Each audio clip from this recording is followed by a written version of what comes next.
It's the Andy Griffith Show, Facts and Trivia, with your host, Bob Snap.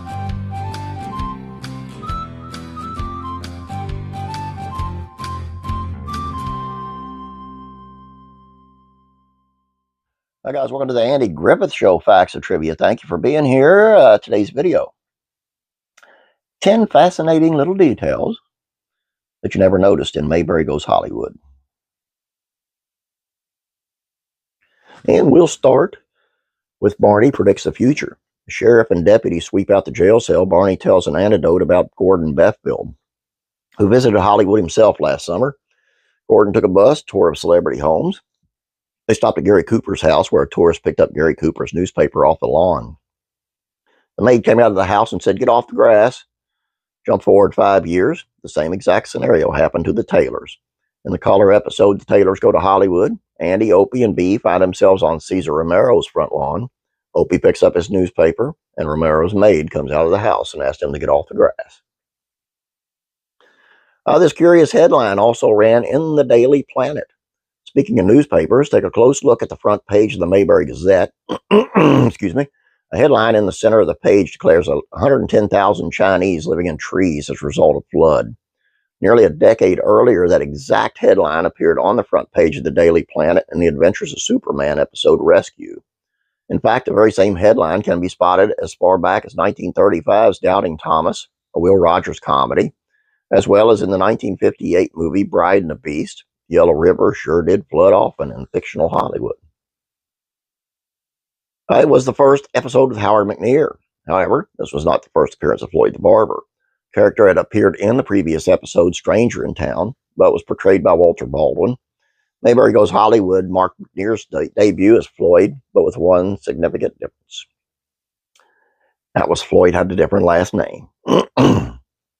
Floyd's last name was Colby for this one episode, not Lawson. When the town gussies itself up for the Hollywood producer, Floyd's barber shop briefly becomes Colby's tonsorial parlor. The actress who played the mayor's daughter later dated Andy. Josie Lloyd played Juanita Pike, daughter of Mayor Pike. She pops up again as Josephine Pike in the beauty pageant. This was not the only role in Mayberry for Lloyd, who in real life was a daughter of Norman Lloyd.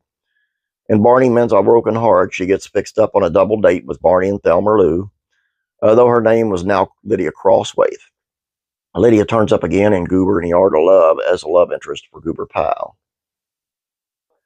The mayor has a portrait of Verdi in his office. Speaking of Mayor Pike, the Mayberry municipal leader, is a curious choice of art hanging in his office. You'll spot a portrait of a stately gentleman with a bushy beard. Founding father? Former president? Nope. It's a 19th century Italian opera composer, Giuseppe Verdi.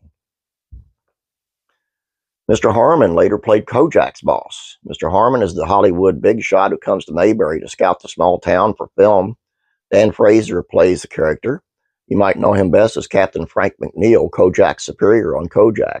They appeared in 117 episodes of the 70s detective drama.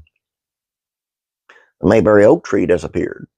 The town opts to cut down a large oak tree for the film production.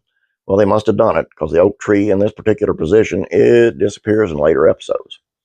It was placed there as a prop for this episode. The water trough in The Darlings Are Coming is roughly in the same position. Mayberry Theater changes names. In the background of Mayberry Goes Hollywood, you can spot the Mayberry Theater. The place is more commonly seen as the Grand Theater in later episodes. Frances Bobbier actually worked with Aunt Bee's favorite actor. Aunt Bee ribs Aunt Bee for her love of Hollywood icon Rock Hudson. Well, Rock kind of does it for you, don't he? Andy says. In real life, Frances Bobbier worked alongside Rock Hudson as well as Jimmy Stewart and Julie Adams in the 1952 film Bend of the River. I like these kind of things where you can nitpick on a certain episode. I just find them fun. I hope you do as well. Do me a favor, please don't forget about Classic Real Comedies, Facts and Trivia. It is on, over here. Yep, it's on Green Acres. Classic TV, Facts and Trivia is on Tim Conway of The Carol Burnett Show. And Classic Rock and Country Music, Facts and Trivia is on how Elvis's blue suede shoes went up for auction recently, and they pulled a pretty good buck.